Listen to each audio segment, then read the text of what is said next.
Ako si Alfred. Mahirap pero may pangarap. Breadwinner ako sa aming pamilya. Ano nga ba ang buhay ng isang teacher kapag may brigada? Tara, samahan niyo ako. Medyo madami akong ginawa. Una nga, inayos ko muna yung mga folder na gagamitin ko sa pagtuturo. Sinunod ko naman yung pag-aayos sa mga kortina na nilaban ko nung isang araw. Tapos, kinabit ko na nga yung iba para malaman kung kompleto na ba o meron pang mga dumi. Inuna ko na nga lagyan itong teacher's table sa likod. Nagkabit na rin ako ng kortina sa mga bintana. Nag-Spiderman na nga ako dyan para makaakyat. Medyo mahirap kasi malalaki yung bintana tapos hindi maayos yung mga bakal na nilalagyan. Delikado pero kailangan mag-ingat at para mapaganda yung classroom.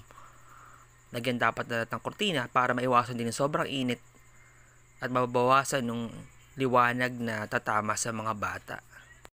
Kulay blue nga pala yung napiling kortina kasi syempre para lalaking lalaki at syempre magandang tingnan, maaliwalas, malamig sa mata.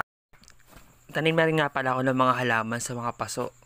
Naglalagay ako ng lupa para maging maganda yung labas ng classroom ko.